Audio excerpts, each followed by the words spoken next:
Las agresiones de Donald Trump van como corren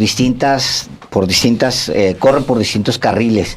Está la parte migratoria propiamente, o sea, es un tema en sí. Está la parte arancelaria, tal cual, y hay, digamos, otras cosas que él ha tratado de mostrar hacia el exterior. Por ejemplo, esta presencia permanente, constante, o más bien cada vez más acentuada, de blancos en su gabinete, los rostros, mujeres blancas, etcétera, como para marcar un tipo de ser, ¿no? Una manera de ser.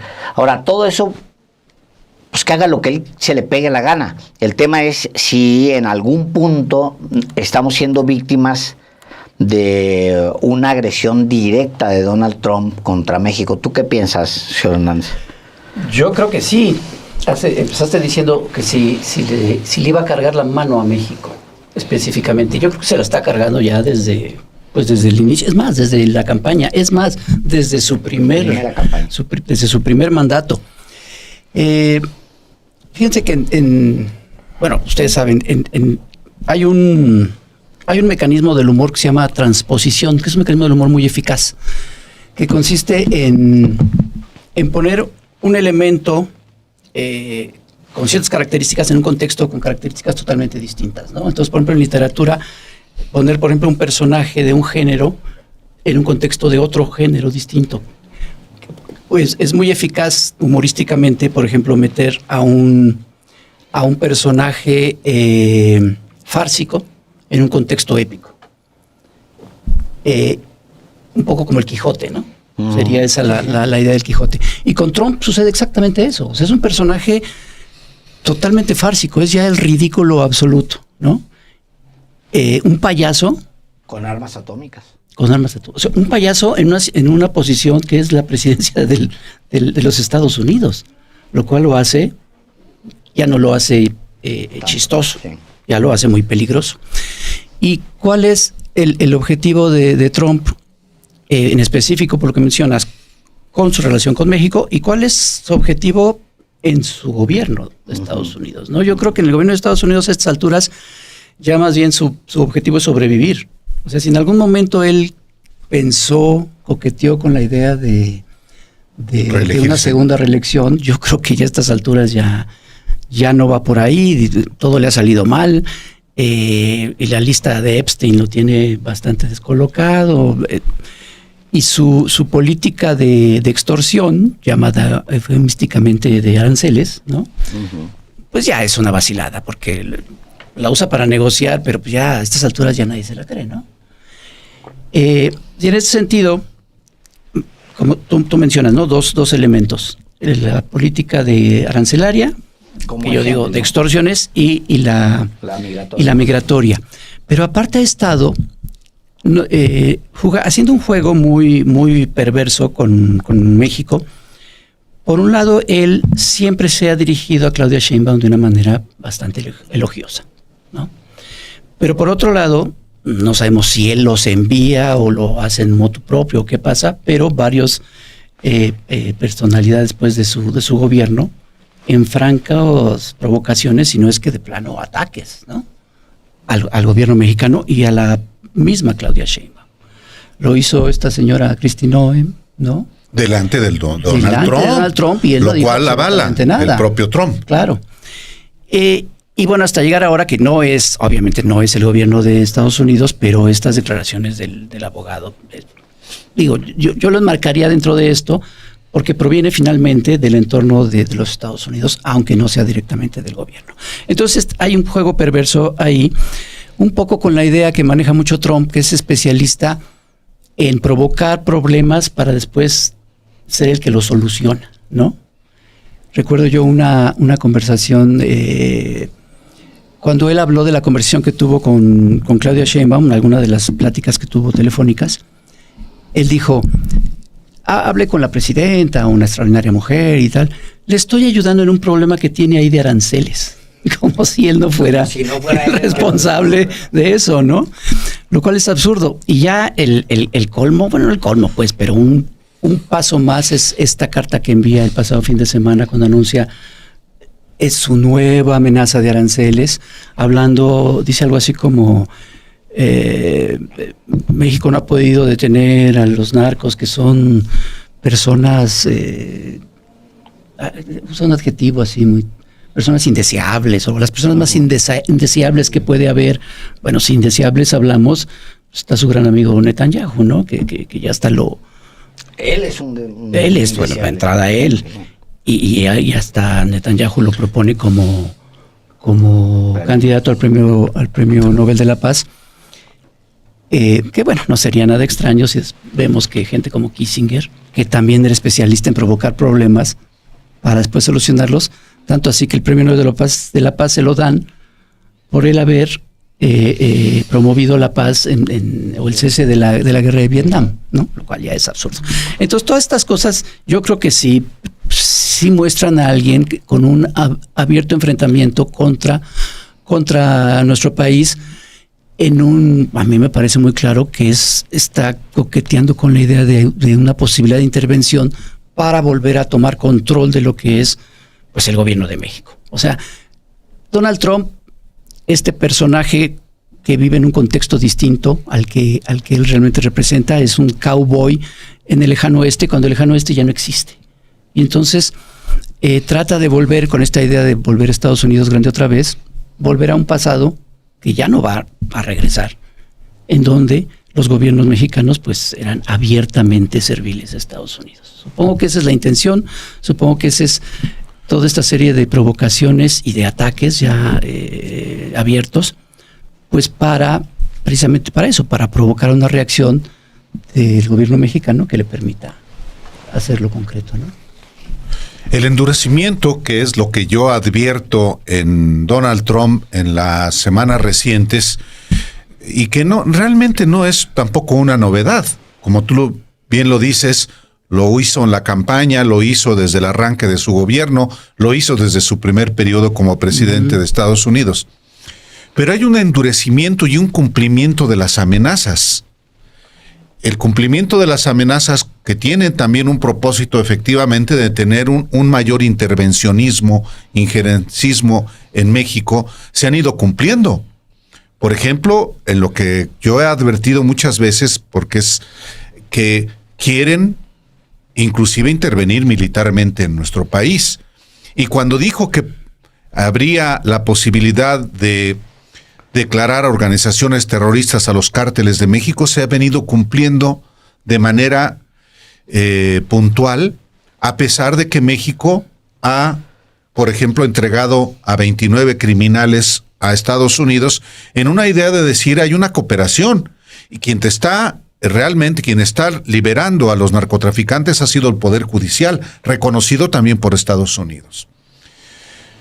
Estos anuncios recientes, particularmente la carta del viernes de Trump a la presidenta de México, es no solamente insolente, es la declaración de que no quieren nada por las buenas para México. Y en eso los mexicanos tenemos que tener muy clara conciencia de que estamos ante una bestia imperialista que quiere cada vez más intervenir en México. Pero a eso hay un elemento adicional que me gustaría puntualizar, no tanto de los gringos, que luego se preguntan por qué se odia a los gringos en el planeta. No, sino lo interno. Lo interno. El fin de semana hubo un evento de la American Society, no sé cómo se pronuncia realmente, y cuál es Society, que encabeza un gringo, Larry Rubin, quien fue el representante del Partido Republicano en México. Y en esa reunión, en el discurso, Larry Rubin dice, porque es para darle la bienvenida al nuevo embajador de Estados Unidos en México, agente de la CIA y ex boina negra o azul o colorada. Verde. Boina verde de Estados Unidos. Dice Larry Rubin que, refiriéndose al anuncio de Trump el viernes, dice, Claudia Sheinbaum ponga atención a lo de este arancel que está anunciando Donald Trump. No es una amenaza, es una alerta estratégica. El 30% de arancel es una consecuencia directa de la falta de acción efectiva en temas que impactan no solo el comercio, sino también la salud y la seguridad nacional de Estados Unidos. La verdad es que yo hasta hoy vi el calibre de lo que aconteció el sábado en esta reunión, porque este discurso es un discurso absolutamente hostil. Sí. Y es un discurso estadounidense. Y se hace en presencia del embajador de Estados Unidos en México. Y voy a dar un dato adicional. Está patrocinado por el Grupo Salinas de Ricardo Salinas Pliego, que desplegó en sus espacios de televisión azteca esta reunión. Lo que digo es que el endurecimiento del gobierno de Estados Unidos contra México y de Donald Trump tiene su correspondencia en territorio mexicano, claro, no solamente con los estadounidenses inversionistas que se agrupan en esta asociación, sino también de personajes y organizaciones de México como el Grupo Salinas y como otros personajes de la oposición en general. Entonces, hay un embate no solamente contra México, sino contra el gobierno de México y los sectores que históricamente hemos sido muy repelentes al intervencionismo gringo. Y hay asociados mexicanos de ese intervencionismo gringo. Yo hasta aquí la dejo porque en mi siguiente participación quisiera identificar otros elementos que me parecen realmente muy alarmantes. Oye, pero ya tiene ahí Donald Trump las razones para intervenir en México. Después, cuando llega el embajador, lo recibe Eduardo Verástegui. Y ahora Salinas Pliego. Esas ya sí se pueden considerar como agresiones directas al gobierno de Estados Unidos. Sí, bueno, es que el asunto está en que entre agresores se entienden y pues se ven como iguales. Yo hace un par de años yo había publicado un artículo en referencia a la guerra, bueno, a la situación que está ocurriendo en Ucrania y Rusia. Y la pregunta que yo hacía es, bueno, en otros tiempos existían abusos, invasiones a nombre de cierto proyecto muy, muy claro, ¿no? Había una idea de qué pugna había ideológica entre dos proyectos. Y lo que yo resaltaba ahí es que ahora vivimos conflictos geopolíticos que ni siquiera blanden utopías claras.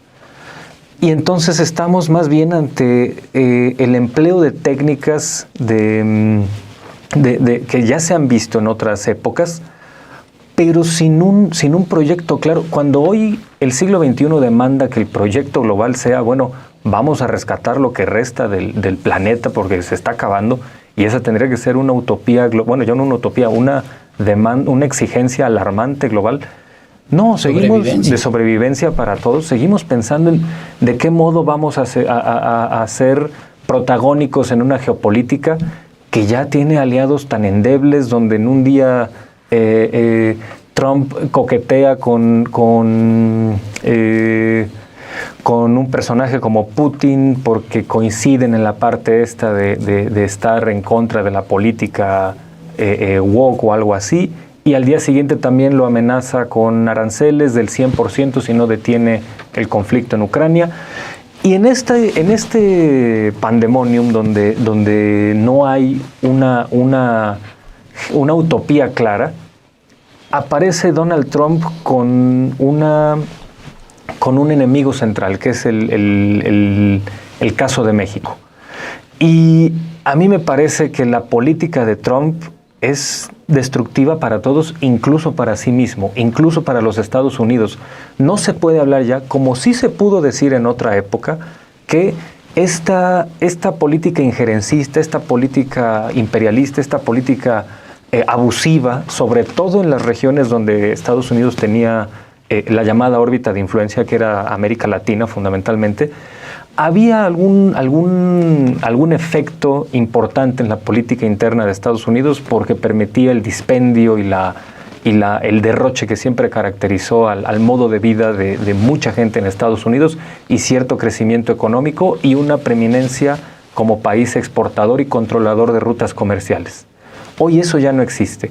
Entonces, ¿hacia dónde van estas amenazas? ¿Hacia dónde conducen? Yo creo que estas amenazas arancelarias y económicas van a llevar a la misma ruta que la política de Trump que vimos hace unas semanas en Los Ángeles, por ejemplo, donde esta represión, esta mano dura, estas salvajadas que están haciendo todos los niveles de gobierno, no solo el gobierno federal de Trump, sino también la policía de Los Ángeles, que se supone, uno esperaría que fuera más decente porque la alcaldesa es demócrata y porque el gobernador de California es demócrata y está presuntamente en contra de Trump. Y no, han resultado lo mismo. ¿Y cómo se traduce eso en la recepción ante el ciudadano estadounidense? En un rechazo mayoritario. Hoy una política arancelaria contra México, en el caso de los jitomates, por ejemplo, haría que el consumidor estadounidense tenga que pagar más. Y el jitomate mexicano, estaba leyendo yo los números, creo que representa las 2/3 partes de lo que se consume en Estados Unidos. Entonces, claro que hay una política contra México. Lo que yo no entiendo ahora es esta animadversión, esta enemistad, esta construcción de un enemigo imaginario, ¿hacia dónde te lleva? Hacia incluso la propia autodestrucción. Yo creo que nos encontramos con un tipo de ultraderecha que, a diferencia de otras ultraderechas, es una ultraderecha sin proyecto. Al menos otras ultraderechas sin restarles ningún mérito. ¿Te refieres a la mexicana? No, en general a las, digamos, no, el gran proyecto de las extremas derechas es esta política reaccionaria de volver, si se pudiera, al monarquismo. O a entidades o estructuras de poder que fueran así verticales y autoritarias. El fascismo. O como también es el fascismo. Sí, Pero esta ultraderecha de Trump es una ultraderecha ya posmoderna que en realidad está tirando bandazos porque ve enemigos en todos lados y sin darse cuenta de que se está lacerando a su propia sociedad y a sus propios votantes. Entonces, ¿de qué se trata esto? Yo no atino a ver la lógica de esto. No hay lógica. Sí.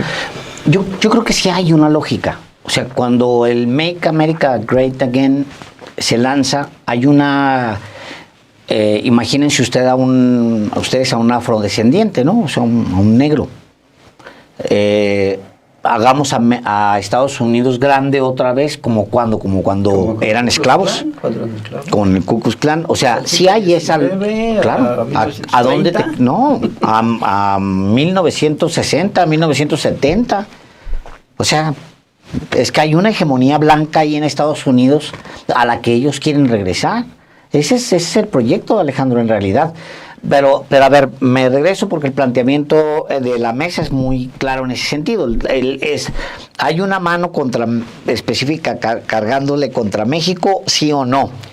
Me voy al primer periodo de Donald Trump. Cuando Donald Trump lanza las amenazas contra China y contra México en la primera campaña de Donald Trump, no termina de cumplir las de México, pero sí cumple las de China. O sea, China, ustedes vean los flujos comerciales Estados Unidos-China, y hay una caída desde el momento en el que Trump entra a la presidencia, así una caída en las exportaciones chinas hacia Estados Unidos y los flujos comerciales entre las dos naciones, brutal. Tan es así, ahí México está en tercer lugar como exportador, pues, ¿no? En ese momento. El segundo es Canadá y el tercero. El primero es China, luego Canadá y luego México.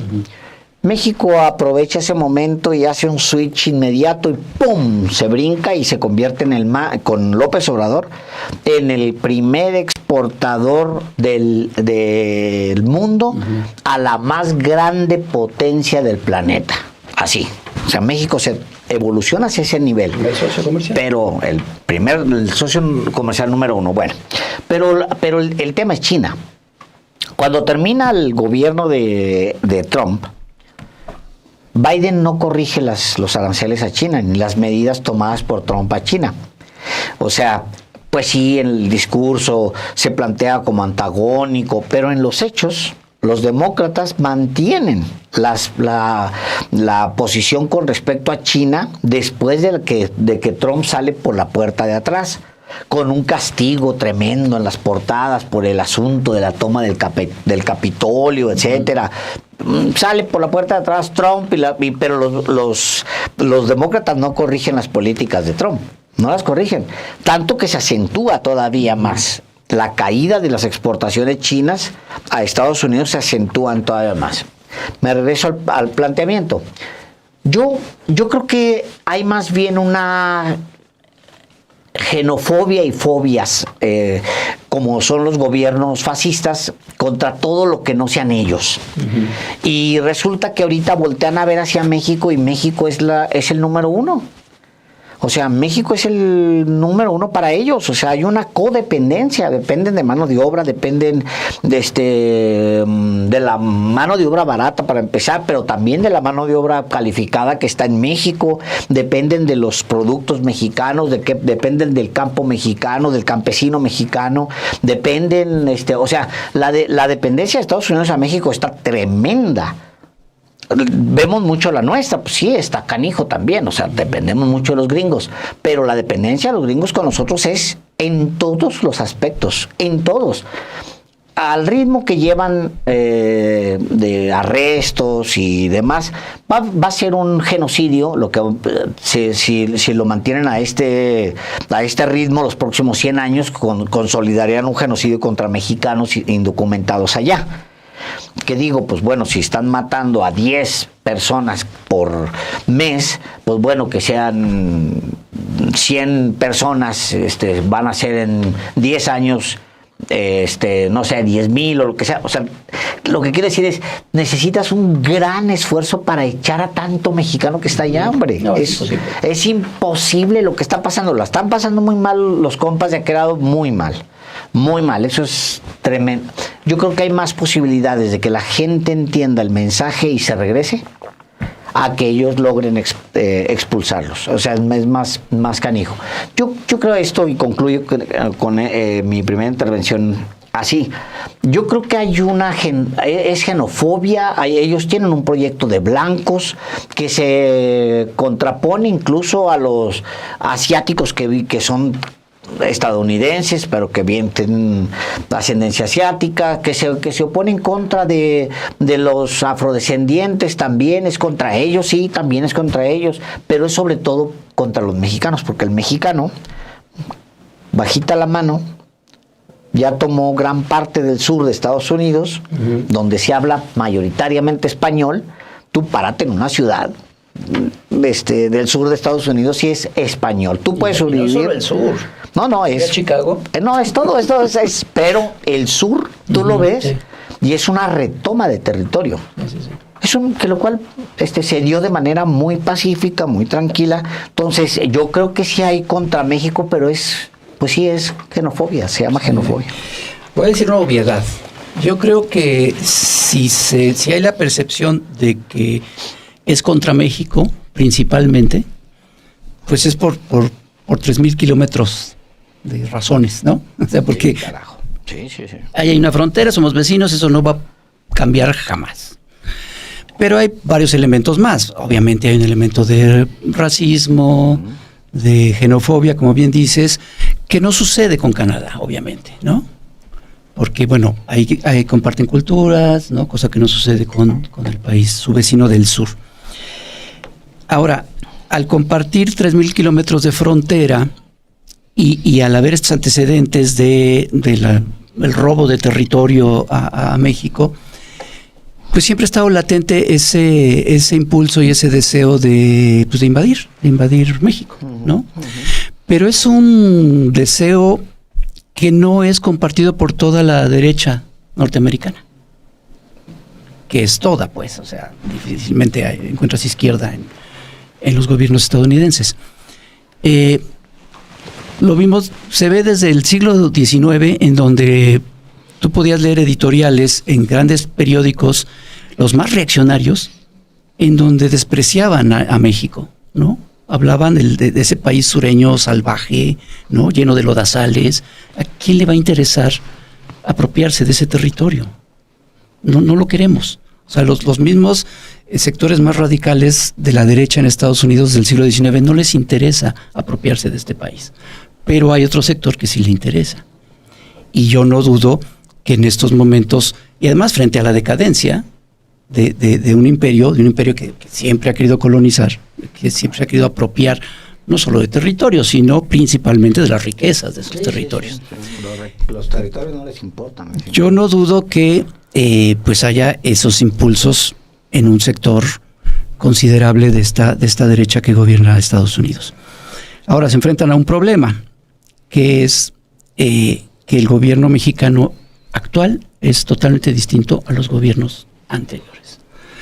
A esos gobiernos que, no me acuerdo quién fue este personaje norteamericano que dijo, no tenemos que poner a un norteamericano como presidente. Hay que educarlos. Hay que educarlos, hay que vengan darles facilidades para que vengan a las universidades norteamericanas y ellos solitos van a abrirnos la puerta, ¿no? Lo cual sucedió efectivamente. Se enfrentan a una realidad que es un gobierno totalmente distinto o bastante distinto y con algo que es muy importante, que es una aceptación que raya en el 80%. Yo creo que esa es la gran defensa que ahorita tiene el gobierno de Claudia Sheinbaum frente a estas pulsiones imperialistas y colonizadoras de esta bestia, ¿no? Y a diferencia de eso, el gobierno de Estados Unidos se enfrenta con una polarización en su sociedad y en su clase política también. O sea, acabamos de ver que se aprobó esta reforma, la maravillosa, hermosa, Big Beautiful One, no creo que se llama, que pasa en la Cámara Baja con una diferencia de 4 votos, algo así, y en el Senado queda empatada. Lo que tiene que hacer el vicepresidente J.D. Vance, tiene que entrar y votar, una suerte ahí de Yunes, ¿no? Que interviene para lograr el voto para poder aprobarla, ¿no? Realmente la sociedad... Hasta se parecen. Hasta se parecen. No sé cuál de los dos es más articulado, digamos. Pero además así ha sido desde el inicio. Si bien Trump gana, ahora sí, con la mayoría de los votos, a diferencia de su primer gobierno, que tiene menos votos pero gana más distritos, ahora sí gana con la mayoría de los votos. Pero se enfrenta a una sociedad dividida, casi 50%. No he visto las últimas encuestas, pero ya es más la gente que está en contra del gobierno de Trump. Es mínimo, creo. Sí, o sigue muy dividido a la mitad, ¿no?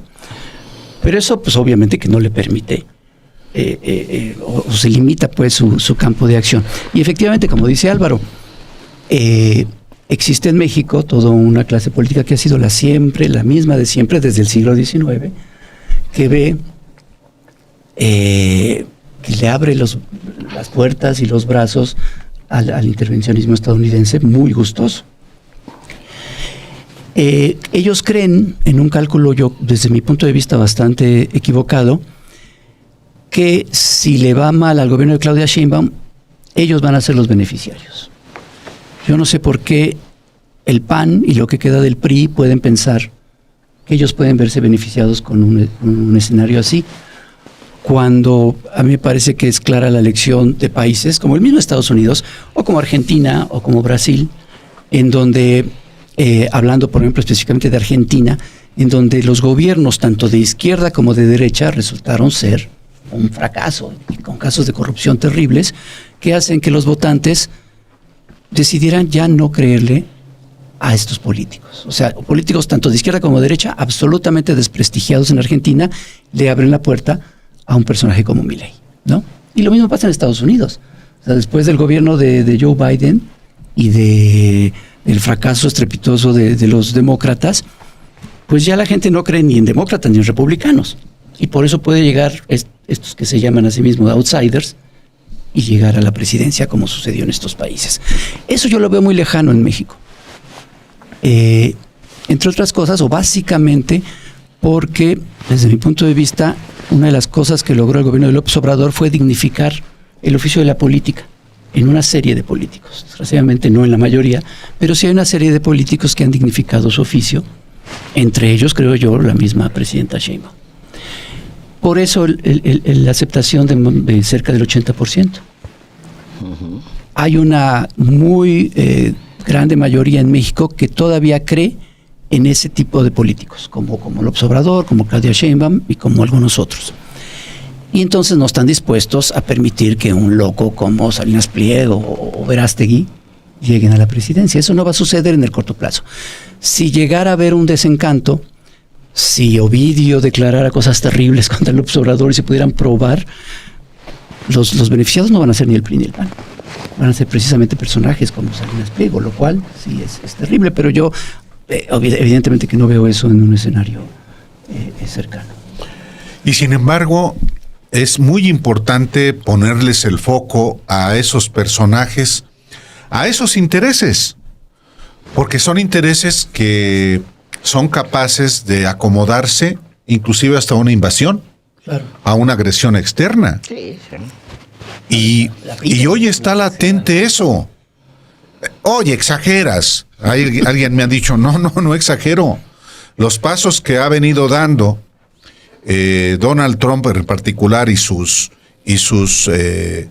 achichincles van en esa dirección. ¿Por qué una mujer impresentable como la secretaria de Seguridad Interior es capaz de agredir, de ser tan insolente con la presidenta de México? De mentir. De mentir, de distorsionar, de calumniar, porque tiene ahí a su jefe, Donald Trump, y esa mujer no pudo haber dicho lo que dijo sin el aval de su jefe. Yo no sé si lo planearon así, pero el presidente de Estados Unidos avala la agresión a la presidenta de México porque se queda callado, le dice, respóndele tú. Y la mujer agrede a otra mujer del lado de México. Y en México no hay una correspondencia ante la agresión. Me refiero a la oposición. La oposición avala que se le falte el respeto a la presidenta de México. Al contrario, le aplauden al gobierno estadounidense, a Donald Trump o al sujeto de la Cámara, a Larry Rubin, que diga, a ver, esta no es una amenaza, pero le está tronando los dedos. Ese es el significado que tiene lo que el sábado dijo este personaje, o el Larry de Rubin. Ovidio. O a Ovidio. El abogado de Ovidio. O el abogado de Ovidio. En el ámbito, en el trabajo periodístico, los profesionales del periodismo, los periodistas realmente, dimensionan qué relevancia periodística tiene el dicho de un abogado, o de un criminal, o de un legislador, o de un mandatario. Que un medio de comunicación de México como Reforma dé como su titular principal las palabras insolentes, sin ningún sustento, del abogado de un narcotraficante que acaba de pactar, que acaba de reconocerse como narcotraficante, como miembro de una organización terrorista, es una ausencia absoluta de lógica periodística y es una posición política.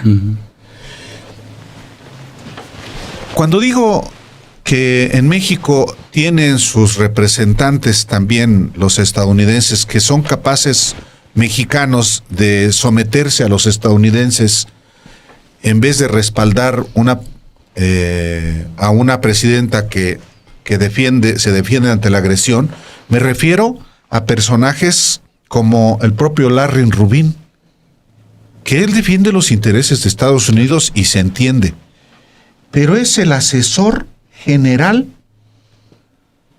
de un grupo de mexicanos que están construyendo un partido político. Es el asesor, Larry Rubin, asesor general de México Republicano, que preside Juan Iván Peña Neder, un mexicano que está en todo su derecho, efectivamente, de hacer su partido y de tener la mentalidad nazi, fascista, que quiera. Que la tiene. Que la tiene, no, por supuesto que la tiene. Pero el secretario general de ese mismo partido político que está en construcción es otro estadounidense que hasta hace unos años era el representante del Partido Demócrata en México, Grisha Ritter. No es una invención mía. En sus claro, y en su comunicado México Republicano se ponen ahí. Entonces, claro, a los mexicanos aborrecemos, repugnamos las agresiones de Donald Trump, de su gobierno y de sus funcionarios a México. No solamente es una agresión, no solamente al gobierno de México, sino a los mexicanos. Pero a mí me parece que es importante identificar a esos vendepatrias como Juan Iván Peña Neder, no solamente el Verástegui, y que estén metiéndose las narices en México, en la política de México, Larry Rubin y Grisha Ritter. No, para mí eso es absolutamente inaceptable. Y lo dijo Claudia Sheinbaum en la mañanera. A la oposición la calificó de antipatriota. Sí, ella habla en general, pero también hay que particularizarlos. Por eso hablo de Grupo Salinas patrocinando este evento de la Cámara. American Society. Yo los dejaría correr a estos. ¿Mande? Yo los dejaría avanzar. Ah, no, por supuesto. Que sigan, porque todo lo que Trump toca, así, vean lo de Canadá, o sea...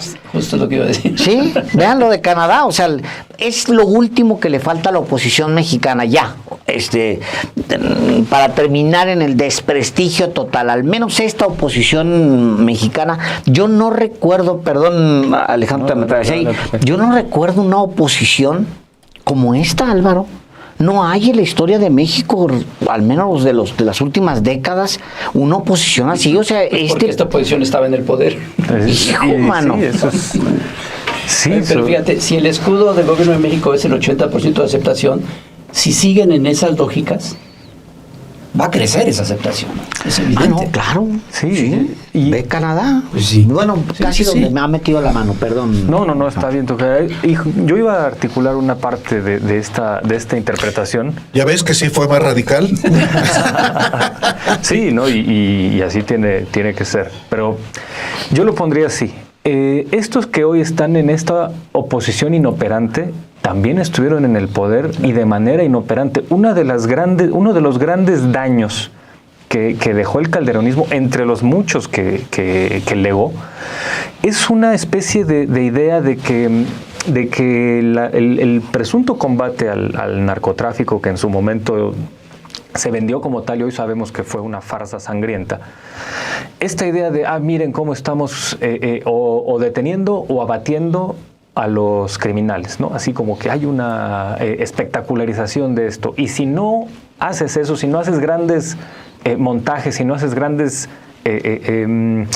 mensajes respecto a tal o cual delincuente que detuviste, entonces no cuenta, entonces no es como si no se estuviera combatiendo al crimen.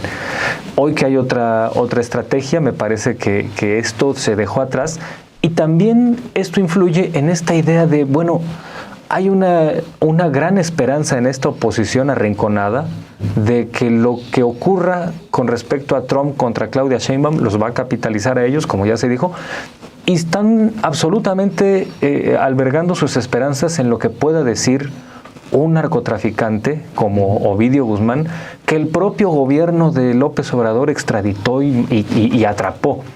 Como que se quedaron en esta parcialidad. Bueno, ya decir parcialidad sería ser muy generoso. Muy en generoso. En esta ceguera, en esta estupidez de, como López dejó ir a Ovidio en 2019 en Sinaloa, entonces están coludidos y seguramente su cómplice. Bueno, se interrumpió el operativo para detenerlo y después se detuvo. Uh-huh. ¿Dónde está la complicidad? Ahí yo me saludó a su porque abuelita. saludó a la abuelita, exactamente, ese es el gran. Uh-huh. El dato de que Genaro García Luna está en la cárcel condenado, ese es un dato menor. La verdadera prueba de los grandes vínculos entre la política y el narco es el saludo a una señora octogenaria, creo es, ¿no? Entonces, y que hacía giras en Badiraguato.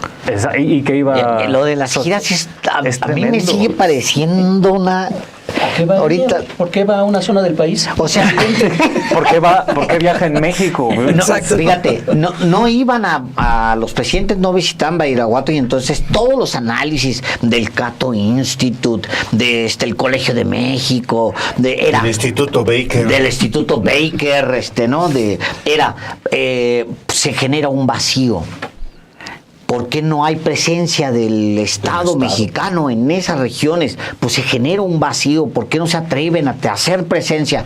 Va un presidente y dice, va por maletas. O sea, no hay mayor estupidez, digamos, que decir que López Obrador iba con soldados, con oficiales del ejército mexicano, con la Guardia Nacional, con periodistas y cargado de cámaras, con miembros de su gabinete, a recibir dinero en efectivo. Pues qué tamaño de imbécil se le ocurre tal cosa. Bueno, y a comer tacos con los y a comer tacos con los...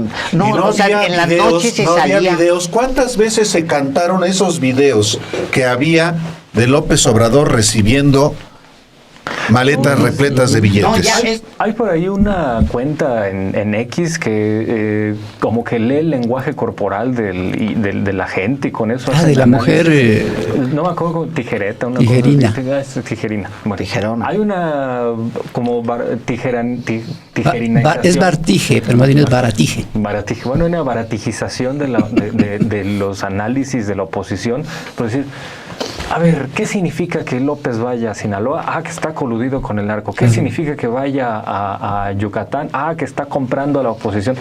Dices, bueno, es que esta lógica que ni siquiera es hacer análisis superficial, es inventar tonterías previamente y ya nomás enganchar cualquier hecho a tu interpretación equivocada previa. Y ya con esto cierro. Cuando hay una situación como la actual, donde un delincuente que el propio gobierno mexicano extraditó, y ahí hay un depósito de esperanzas para ver si ahí creces, ahí habla ya de que, ya también decirles entreguistas, con lo cual estoy absolutamente vendepatrias. Vendepatrias y entreguistas, yo creo que ya es poca cosa a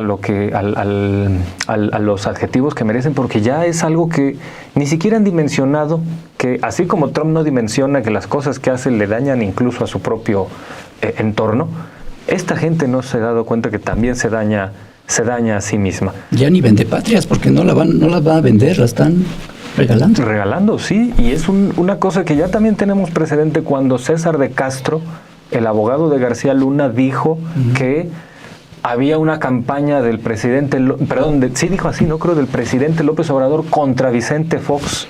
Sí. Y que entonces... Cuando los dos habían competido por la presidencia. Y uno dice, bueno... Y en ese abogado también había esperanzas de la oposición de que también hablara en contra de que García Luna también hablara en contra de López Obrador. Bueno, esto ya a mí me parece que es ya ni agarrarse de clavos ardientes, ya es saberse inconscientemente en la lona y nomás ver a quién se llevan entre las patas. Una cosa de verdad... Pero ya ni patas tienen. Bueno, sí. Tampoco.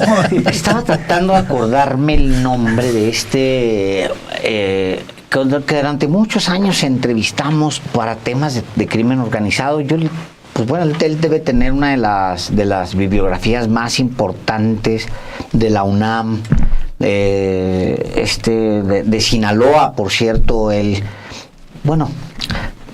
Ahorita me voy a acordar el nombre de él porque es un hombre muy respetado durante décadas fue el gran, digamos, analista de temas de narcotráfico.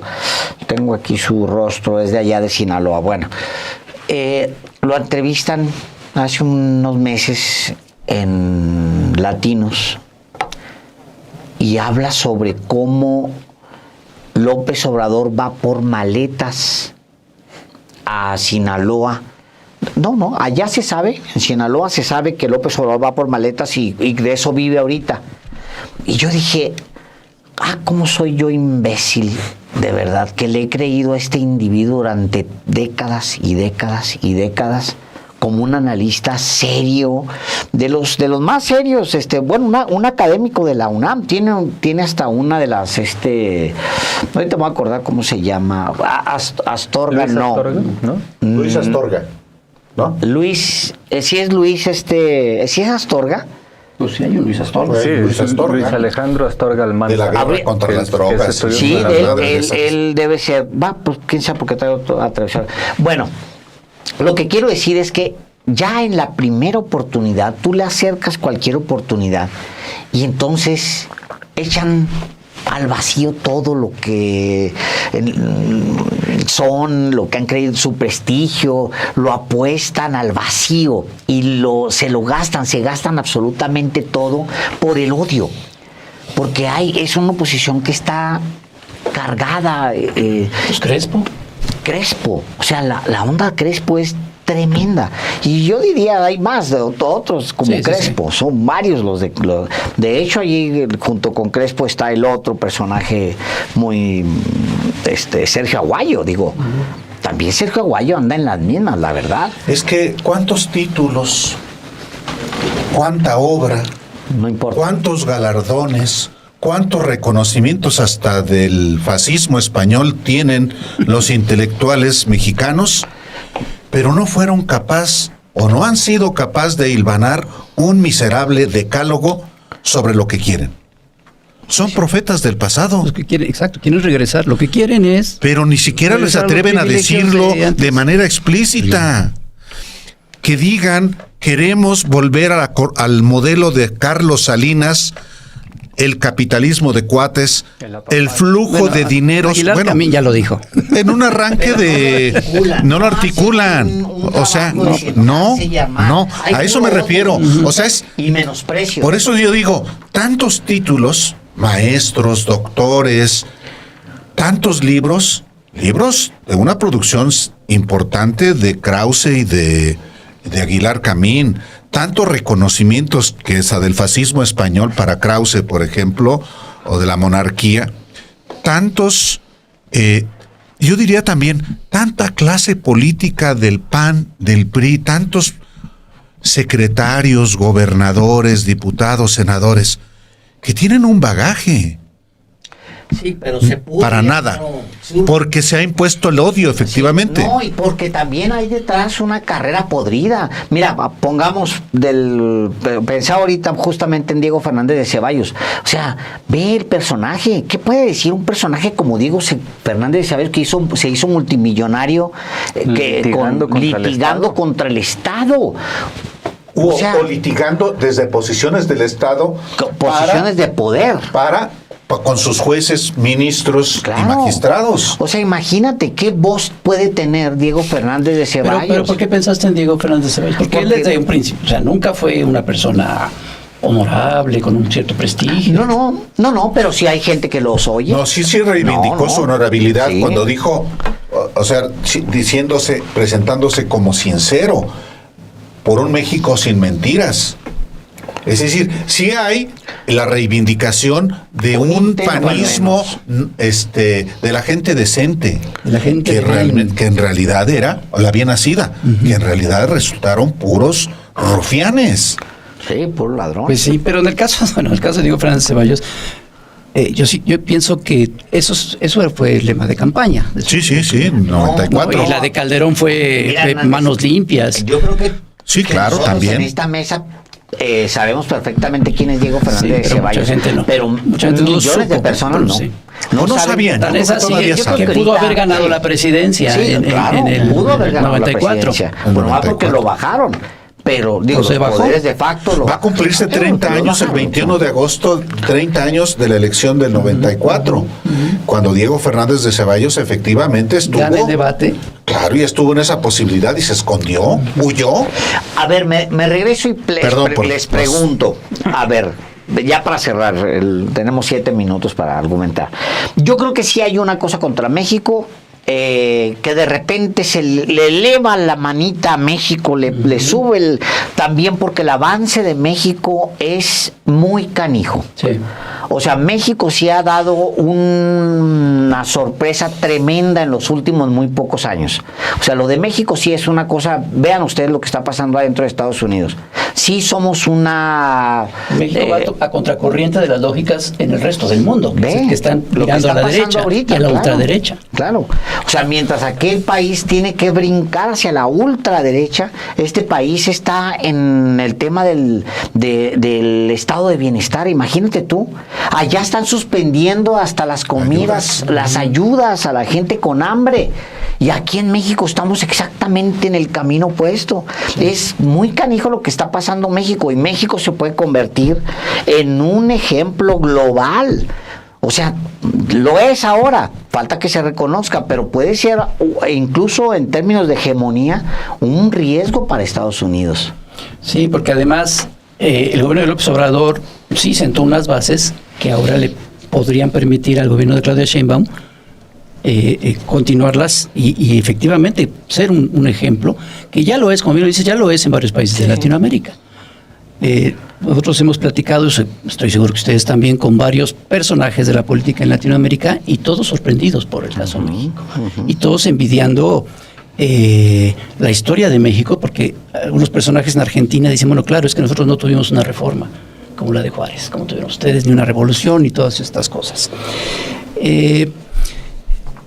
Yo creo que hay un elemento que es importante, que creo que no lo hemos comentado, que es la respuesta del gobierno de México ante toda esta política de Trump, ¿no? Ante todas estas extorsiones, ante todas estas amenazas, ante todas estas provocaciones, ante este gran riesgo.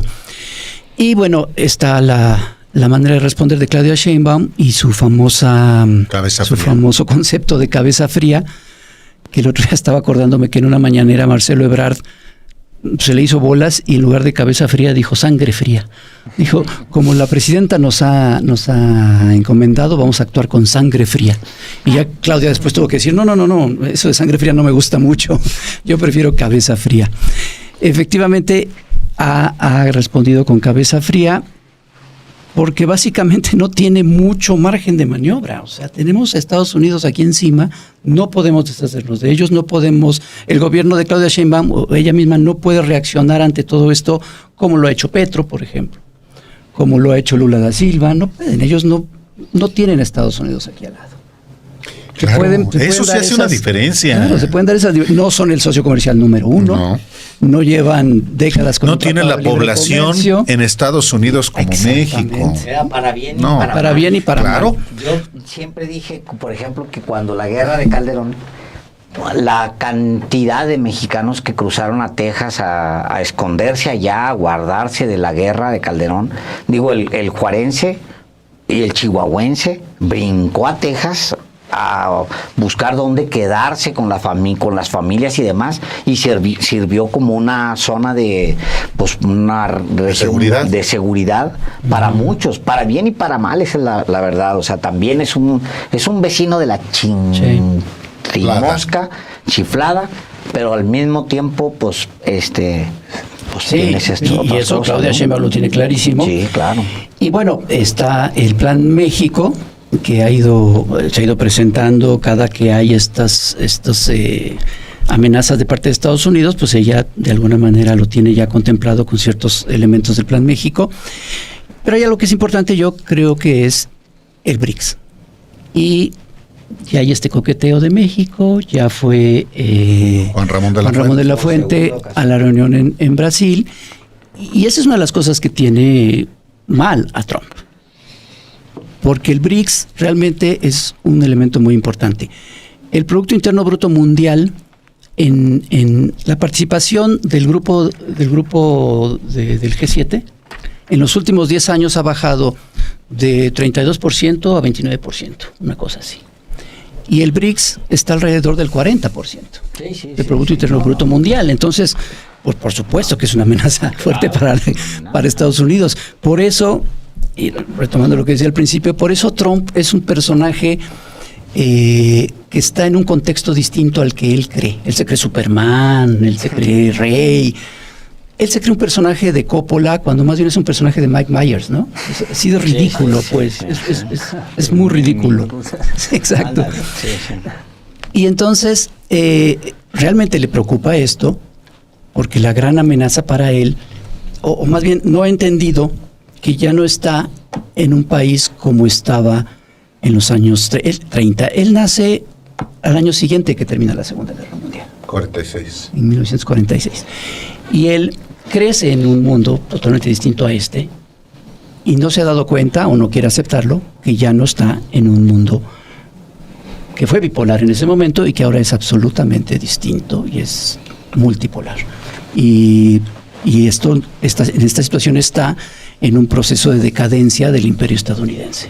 Quién sabe cuál será el desenlace, pero yo de entrada no creo que Donald Trump acabe bien su mandato. Yo por último diré, en esta última participación mía el día de hoy, que por supuesto que la relación de México con Estados Unidos no se va a disolver, eso es imposible. Es simplemente dimensionar esa relación que va a continuar, que va a seguir generando los cruces que permanentemente existen. Y que, sin embargo, México tiene la responsabilidad y la obligación de mantener una relación digna con Estados Unidos, defendiendo cada cual sus intereses, sí, pero México también tiene la responsabilidad y la obligación de diversificar, de buscar otras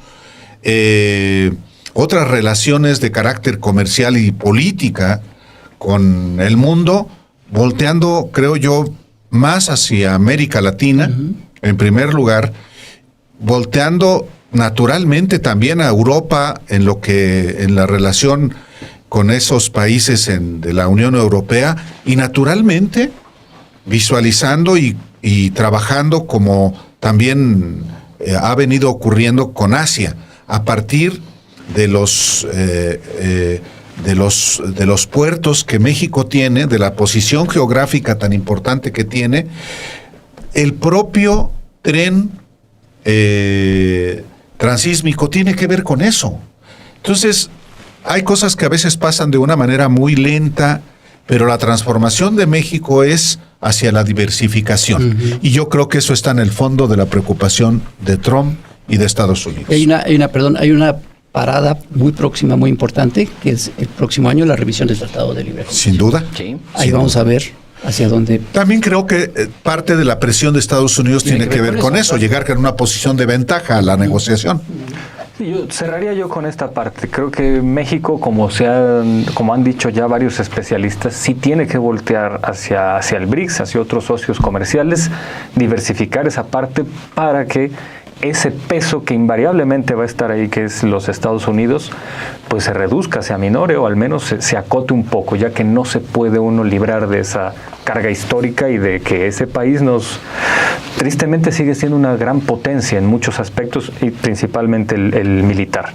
Y la otra arma con la que cuenta México es lo que hay un escritor, Miguel Gómez creo que se llama, que me parece hizo una extraordinaria definición de cómo México ha logrado hacer frente ante esto, que es esta figura del Mexterminator, ¿no? La idea de todos los migrantes que se han ido a Estados Unidos y que guste o no, allá ya tienen un arraigo y un impacto cultural y un impacto en todo orden que sí se convierte en una fuerza política tremenda. Cuando Claudia Sheinbaum dice, a ver, nosotros para defendernos contamos con que representamos a un gobierno popular, con respaldo y demás, eso es cierto.